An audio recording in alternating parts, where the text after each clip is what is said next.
이제 한일장신대 교수이신 이종록 목사님 나오셔서 우리를 형통케 하소서라는 설교 제목으로 하나님 말씀 전하시겠습니다.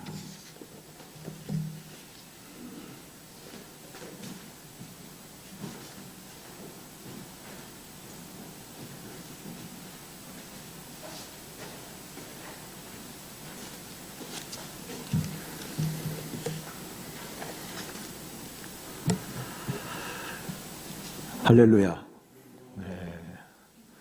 제 말이 잘 들리나요? 네. 마스크를 끼고 계시니까 더 이뻐 보입니다.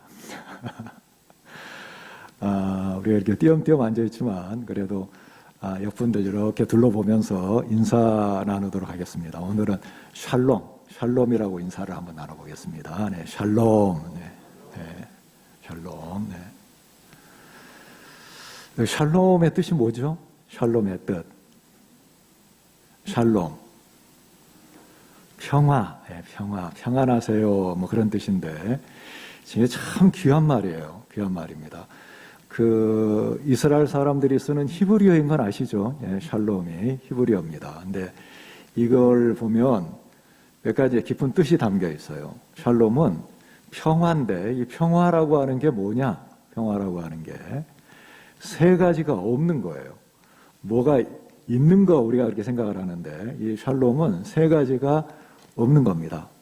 첫 번째, 그러니까 없어야 될 게 없는 거죠. 우리 삶에 꼭 필요한 게 없는 게 아니라 우리 삶에 없어야 될 세 가지, 아주 안 좋은 거 세 가지가 없는 상태, 이게 이제 샬롬, 평안의 상태예요. 첫 번째, 여러분은 뭐가 없으면 좋겠습니까? 살아가면서 뭐가 없으면 좋겠어요? 살다가. 첫 번째는요, 일단 사람들이니까 사람도 그렇고 생명체들은 먹고 살아야 되죠. 그래서 배고픔이 없는 겁니다. 배고픔이. 기근이 발생하지 않는 거, 기근이 없는 거. 그러니까 뭐 배불리 먹든 뭐 잘 먹든 뭐 이런 게 아니라 그런 걸 떠나서 기본적으로 배고프지 않게 끼니를 입고 살 수 있다. 그러면 그게 샬롬인 거예요. 첫 번째는 뭐가 없는 거라고요? 예, 기근, 배고픔이 없는 겁니다. 두 번째로는 뭐가 없으면 좋겠어요? 우리 다 이렇게 마스크 끼고 있는데 뭐가 없으면 좋겠습니까? 우리 목사님 오늘 기도하시는 거 들으면서 굉장히 은혜롭게 제가 들었어요. 네, 그냥 어떤 그 주님의 그 능력이, 우리를 치유하시는 능력이 이렇게 임하는 거를 제가 느꼈는데, 두 번째로는 뭐가 없으면 좋을까요? 무병장수 그런 이야기 하잖아요. 무병장수. 병에 안 걸리고 오래 살면 좋겠다. 그래서 질병이 없는 겁니다. 질병이 없다. 그래서 이 평화, 샬롬은 두 번째로는 질병이 없는 겁니다. 그 다음에 세 번째, 뭐가 없으면 좋을까요?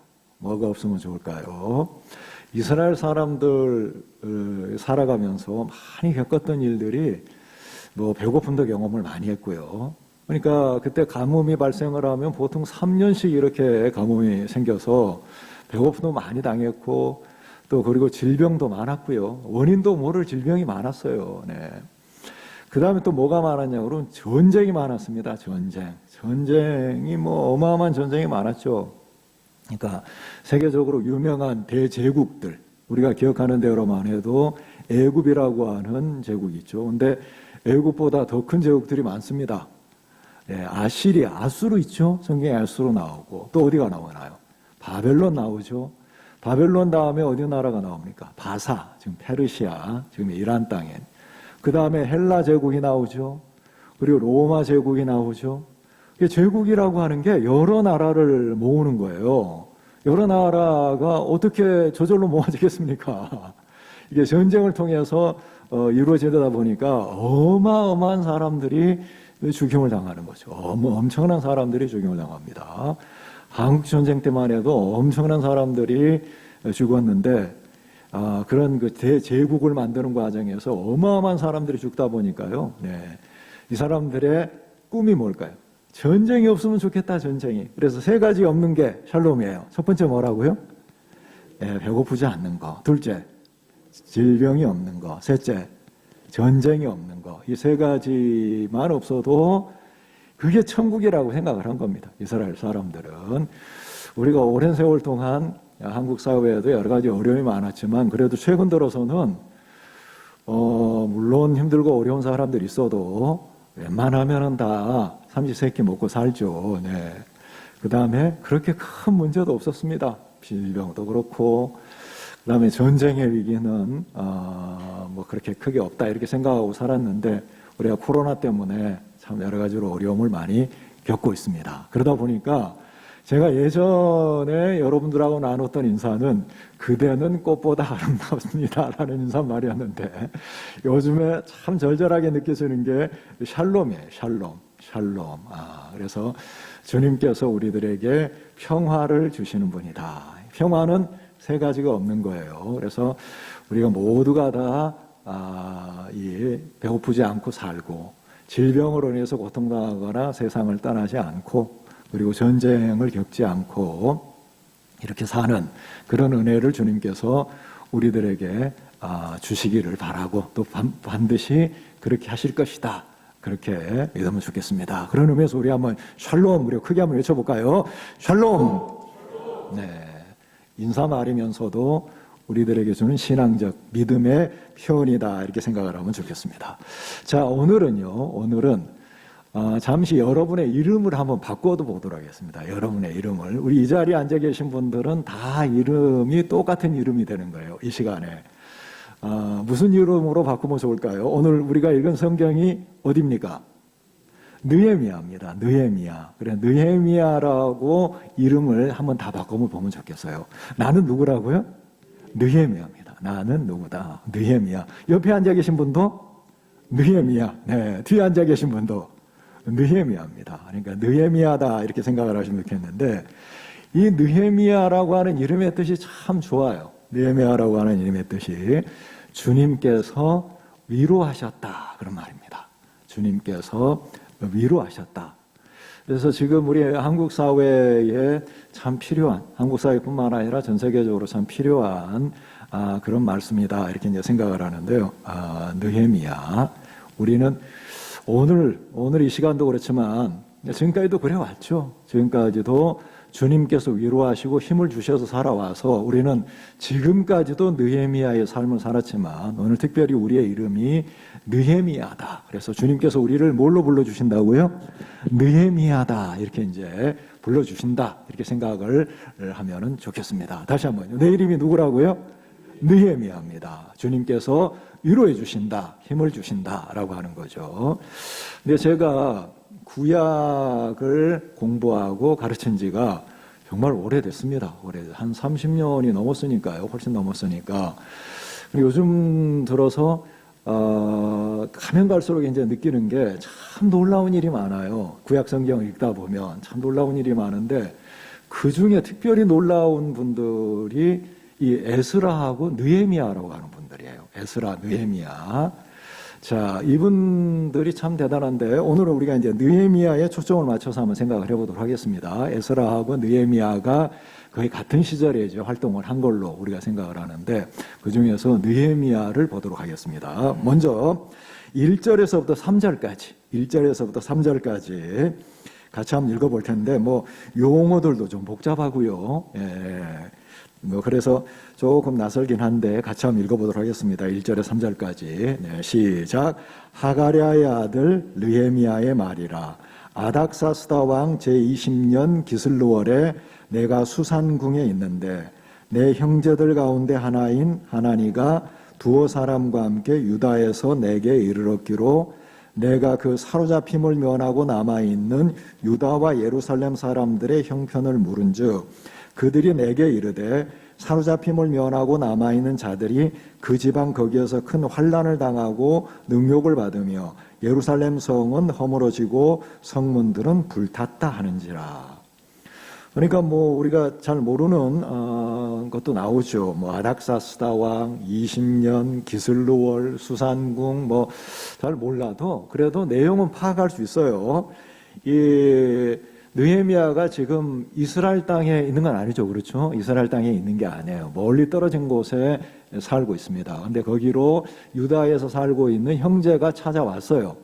찾아와서 그들과 여러 가지 이야기를 나눌 거 아니에요. 이야기를 나누는데 이때 느헤미야가 뭘 물어보느냐라고 하는 겁니다. 느헤미야가 뭘 물어보느냐. 네. 근데 이제 제가 여러분들에게 조금 도움을 드린다면 이 느헤미야가 있는 곳이 이스라엘 땅하고 얼만큼 멀리 떨어져 있냐 그러면 대체로 천천히 여행을 하면 에스라가 올 때 120일이 걸렸다고 합니다. 120일이 걸리면은 몇 달이죠? 우리가 이제 산수를 좀 해볼 텐데 120일이 걸리면 몇 달입니까? 넉 달이죠, 넉 달. 예. 넉 달이 걸리는 거리예요. 넉 달이.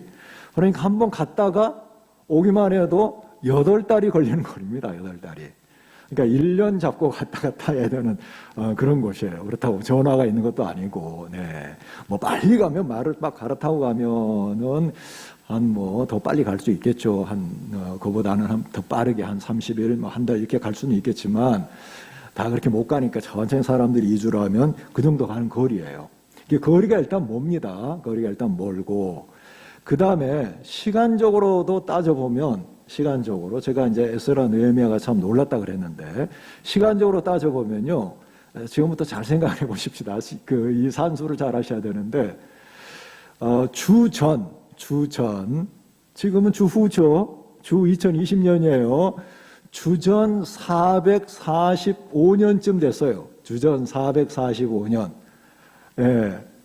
요즘에 지금 집 전화번호도 잘 기억이 안 날 판인데 이게 계산이 될지 모르겠습니다. 주전 445년이면 지금부터 얼마 전이에요? 2465년 전입니다. 2465년 전이에요. 꽤 오래 전입니다. 근데 주전 445년인데 지금 이때 느헤미야가 그 멀리 떨어진 데 살고 있다니까요.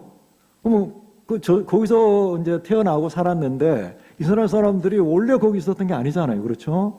바벨론이라고 하는 나라가 이 페르시아 시대보다 먼저, 바사 시대보다 먼저 있었는데 나라가 바벨론한테 망해가지고 유다가요. 사람들이 이주를 간 거예요. 그 땅으로. 그때가 언제냐? 그때가 주전 598년부터입니다. 네. 계산이 좀 됩니까? 598 빼기 445 그러면 얼마쯤 나와요? 598 빼기 445 그러면 한 150년 150년 정도 이렇게 됩니다. 그러니까 이스라엘 사람들이 나라가 망하기 10년 전부터 포로로 끌려갔는데 끌려가서 이 느헤미야가 등장할 때까지 얼마 지났다고요? 대략 150년이 지났어요. 근데 그 당시에 150년은 지금으로 치면은 시간의 그 개념으로 친다면 한 300년쯤 된다고 보시면 돼요. 300년쯤 흘렀다 이렇게 생각을 하면 됩니다. 그러니까 여러분의 자식들이 미국이나 다른 나라에 가가지고 살기 시작을 해서 300년이 흘렀어요. 300년이 흐른 다음에 그 아이들은 어떻게 변해 있을까요? 어떻게 변했을 것 같아요? 이 한국에 살던 조상들 기억을 할까요? 한국 땅을 기억을 할까요? 한 300년쯤 지나면 400년이 지나면 인종이 바뀔 정도로 오랜 세월이에요. 그런 세월입니다. 그만한 세월이 흘렀어요. 그러니까 이스라엘 사람들이 이 유다 땅에 살다가 끌려가 가지고 바벨론 땅에 산 지 150년이 지났습니다. 그럼 어땠을 것 같아요? 여러분 생각에. 하나님 잘 믿고 살았을까요? 그게 가능할 것 같아요? 어땠을 것 같습니까? 그리고 나중에 이 에스라하고 느헤미야도 돌아오는데 그 전에도 돌아와요. 사람들이 그 전에 돌아와서 돌아온 사람들이 예루살렘을 중심으로 이제 살고 성전도 어려운 가운데서 건축하고 그렇게 애써서 살아요. 애써서 사는데 정말 애써서 사는데도 너무너무 힘들고 어려워가지고 다 망하게 됐다는 거 아니에요. 보니까. 그렇죠? 느헤미야가 물어봐요. 자기는 한 번도 가본 적이 없습니다. 태어난 적도 없고 이스라엘 사람 끌려온 지 150년이 지났어요. 그런데 그쪽에서 온 친척하고 만나가지고 맨 처음 물어보는 말이 뭡니까? 물어보는 말이 거기 사람들이 어떻게 살고 있냐는 거예요. 유다와 예루살렘 사람들이 어떻게 살고 있냐, 그들이 어떤 형편에 살고 있느냐를 물어봅니다. 이게 참 놀라워요. 네. 그리고 정말 힘들고 어렵게 산다. 그게 뭐라고 되어 있나요? 예루살렘 성은 허물어지고 성문들은 불타고, 이 예루살렘이 이게 형편이 없게 된 겁니다. 이게. 그러니까 바벨론 살다가 돌아간 사람들이 새로 건설한 이스라엘 성전 건축하면서 이렇게 살고 있는데 그들이 형편이 너무너무 어려운 거예요. 그들의 형편이. 근데 그들을 돕기 위해서 누가 가죠? 그들을 돕기 위해서 에스라, 느헤미야가 가요. 에스라, 느헤미야가. 에스라, 느헤미야는 어디에 있다고요, 지금? 바벨론 땅에 있어요. 끌려간 지 150년 지난 사람들이 살고 있는 바벨론 땅에 있고, 먼저 간 사람들이 새로운 이스라엘을 만들면서 사는데 너무 힘든 거예요. 돌아간 이 사람들로서는 도무지 그 상황을 극복해낼 수가 없어서 이스라엘을 새롭게 하는 지도자들이 오는데 어디서 오냐? 어디서 오죠? 바벨론 땅에서 와요. 바벨론 땅에서. 여러분 한번 생각해 보세요. 에스라도 그렇고 느헤미야도 그렇고 바벨론에서 굉장히 출세한 유대인들입니다. 대단히 출세한 유대인들이에요. 에스라는 율법적으로 이 바벨론 페르시아 제국에서 정말 탁월한 사람입니다. 왕이 찍어서 명령을 한 거예요. 왕이 명령을 해서 너 이스라엘 땅으로 돌아가서 거기 있는 사람들을 법으로 잘 다스리고 잘 가르치라고 명령을 할 정도로 대단한 분이에요. 예. 정말 출세한 거죠. 느헤미야는 왕의 바로 측근이에요. 술을 따라주는 사람이니까 이거는 직급도 그렇지만은 정말 측근 아니겠어요? 믿을 만한 사람 아니면 어떻게 그걸 시키겠습니까? 그러니까 이스라엘 사람으로서는 최고로 출세했다. 예. 나중에 이제 에스더서에 보면 모르드게도 나옵니다만, 하여튼 뭐 대단한 권력을 갖고 있는 출세한 사람이에요. 아쉬울 게 뭐가 있을까요? 뭐가 아쉬웠겠어요? 이 사람이 거기에 있는 게 낫겠어요? 그 어려움 당하는 이스라엘로 돌아가는 게 낫겠습니까? 어떻게 나을까요? 그리고 우리식으로 말하면 300년이 지났다니까요. 그 땅에서 태어나고 그 땅에서 여러 가지 문화를 익히고 그러면서 그 땅에서 최고로 출세한 사람인데 그 유다에서 온 형제를 만나서 물어본 게 예루살렘 유다에 살고 있는 사람의 형편을 물어본 거예요.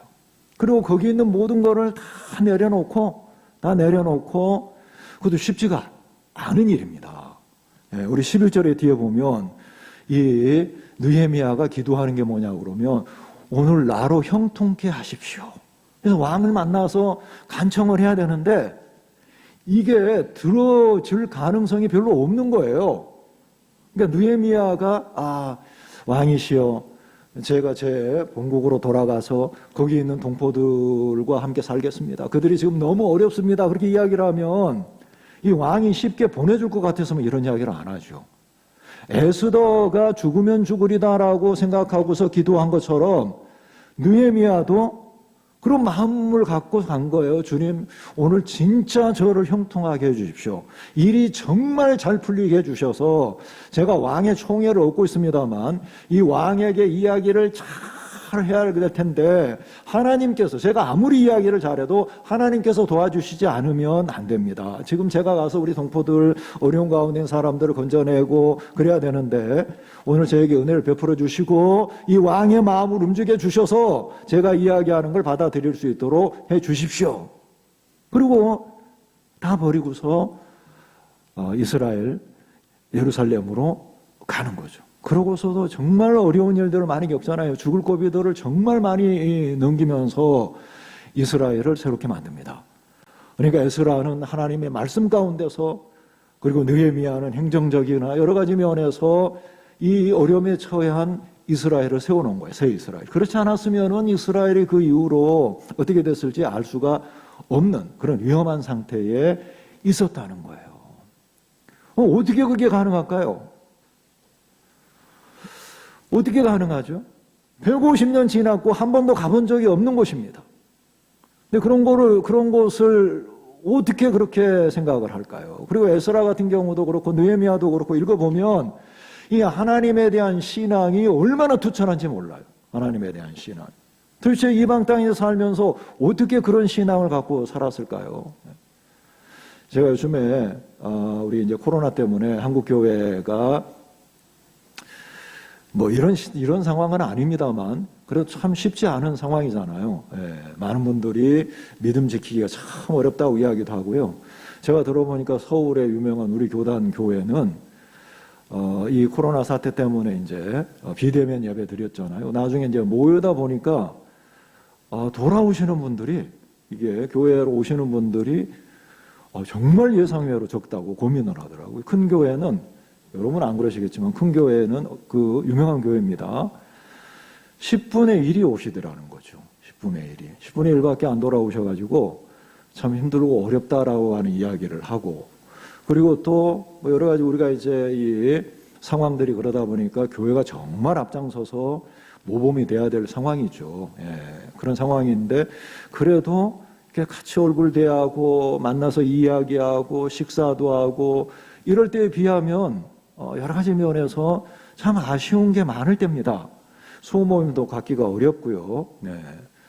그리고 또 학생들도 우리 아이들도 수련회나 성경 모임 이런 것들도 참 하기가 쉽지가 않아서 또 다시 풀어져서 이제 하는 데도 좀 있고 그랬는데 또 어려워지잖아요. 그러다 보니까 참 쉽지 않은 상황이다. 네, 이런 측면에서 우리가 보면 우리가 믿음을 지키고 하나님의 말씀 가운데서 더 굳건히 서가는 그런 주체적인 신앙들을 갖고 내가 교회다라고 생각을 하고 살아가는 이러한 믿음이 참 필요한 때다라고 생각이 들어요. 그래서 우리의 이름이 뭐라고요? 느헤미야입니다. 느헤미야. 어떻게 그렇게 하느냐는 거죠. 그 바벨론 땅에서 예배를 제대로 들었겠습니까? 뭐 이스라엘 사람들이 한 군데 모여 살기도 하지만 다 여기저기 흩어져 살거든요. 그런 사람들이 살고 바벨론의 문화가 있고 바벨론의 언어를 쓰고 거기에 익숙해져야 관리들로 등용이 되고 출세도 하고 그럴 거 아니에요. 그러면서도 뭐 어떻게 거기서 믿음을 지켜서 이 돌아간 사람들보다도 훨씬 더 강한 믿음을 순수한 믿음을 갖고 한 번도 가본 적이 없는 그 땅 하나님이 계신 그 땅 그곳에 가서 자기의 모든 것들을 다 헌신해야 되겠다 이런 마음을 갖느냐 이겁니다. 근데 그렇게 보면 우리가 이 어려운 시대를 살면서 누구로 살자고요? 느헤미야로 살자. 느헤미야로 살자. 힘들고 어려울수록 우리의 신앙을 더욱더 굳건히 하고 그리고 여러분들도 느헤미야로 사시지만 여러분의 자녀들도 느헤미야로 살아서 아무리 세월이 흘러도 주님을 향한 믿음이 끊어지지 않고 이 성전을 향한 열정과 그리고 하나님께서 우리에게 내리실 은혜에 대해서 분명한 확신을 갖고 살아가는 것이 좋겠다라고 하는 거죠. 자, 다시 한번 우리 이름이 누구라고요? 느헤미야다. 꼭 기억하시기를 바랍니다. 자, 그 다음에 우리 4절 5절 말씀 4절 5절 말씀을 한번 같이 한번 읽어보겠습니다. 시작. 내가 이 말을 듣고 앉아서 울고 수일 동안 슬퍼하며 하늘의 하나님 앞에 금식하며 기도하여 이르되 하늘의 하나님 여호와 크고 두려우신 하나님이여 주를 사랑하고 주의 계명을 지키는 자에게 언약을 지키시며 긍휼을 베푸시는 주여 간구하나이다. 네. 자, 이렇게 기도하는 걸 이렇게 들어보면 이 느헤미야가 하는 이야기를 들어보면요, 느헤미야는 하나님이 어떤 분인지를 명확하게 알아요. 여러분은 여러분에게 하나님이 어떤 분입니까? 여러분이 지금 믿고 의지하는 하나님이 어떤 분입니까? 이렇게 물어보면 하나님 어떤 분이라고 말씀을 하시겠습니까? 하나님을 어떤 분이라고 말씀을 할까요? 많은 분들이 참 여러 가지로 혼란스럽지 않을까 싶어요. 예, 이 코로나 시대를 맞이하면서 많은 분들이 참 혼란스럽게 생각을 할 겁니다. 하나님이 어떤 분일까? 그랬을 때 머릿속에 뭐라고 생각을 할 수 있을까요? 네. 우리가 혼란스러울 때는 배워야지요. 예, 롤 모델이라고 그래서 우리가 지금 느헤미야라고 그랬으니까 느헤미야가 뭘 말했는지 이렇게 보시면 네. 수일 동안 슬퍼하고 울면서 뭐라고 그래요? 하늘의 하나님 앞에 금식하며 기도를 합니다. 예, 하나님이 어떤 하나님이라고? 하늘의 하나님 여호와 크고 두려우신 하나님 주를 사랑하고 주의 계명을 지키는 자에게 언약을 지키시고 긍휼을 베푸시는 주, 긍휼을 베푸시는 주, 이걸 본인이 경험한 거죠. 예, 그래서 이름이 느헤미야입니다. 느헤미야. 자, 그 다음에 8절과 9절 말씀. 8절, 9절 말씀 같이 한번 읽겠습니다. 옛적에 주께서 주의 종 모세에게 명령하여 이르시되 만일 너희가 범죄하면 내가 너희를 여러 나라 가운데 흩을 것이요 만일 내게로 돌아와 내 계명을 지켜 행하면 너희 쫓긴 자가 하늘 끝에 있을지라도 내가 거기서부터 그들을 모아 내 이름을 두려고 택한 곳에 돌아오게 하리라 하신 말씀을 이제 청하건대 기억하옵소서. 네. 그러니까 느헤미야가 생각하는 하나님은 어떤 하나님이에요? 약속을 지키시는 하나님. 약속을 지키시는 하나님. 네. 이 코로나 사태를 통해서 여러 가지로 참 절망적인 이야기들도 많이 나오죠. 절망적인 이야기들도 나오고 언제 끝날지도 모르겠고요. 네. 참 서로 간에 얼굴 뵙기도 힘들고 특히 이때 돌아가시는 분들은 정말 참 생각만 해도 여러 가지 안타까워요. 네. 가족들도 못 뵙고 네. 최근에도 제 제자 중에 장모님이 돌아가셨는데 아무도 못 뵙고 그냥 그분 홀로 돌아가실 수밖에 없는. 네. 그래서 뭐 이렇게 옷이라도 입고 방호복이라도 입고 들어가서 최후를 좀 뵈면 어떻겠느냐 그랬는데 못 하셨다 그러더라고요. 그래서 이제 진짜 그렇게 홀로 고독한 가운데 돌아가셔야 되는 이런 상황이 그런 분들이 계시다 그러니까 참 여러 가지 면에 어렵습니다만 이럴 때일수록 이제 믿음이 필요한 거죠. 믿음이. 이럴 때일수록 참 힘들고 어려울 때일수록 그러나 이게 제가 이렇게 들어오다 보니까 성관교에서부터는 현수막이 보이더라고요.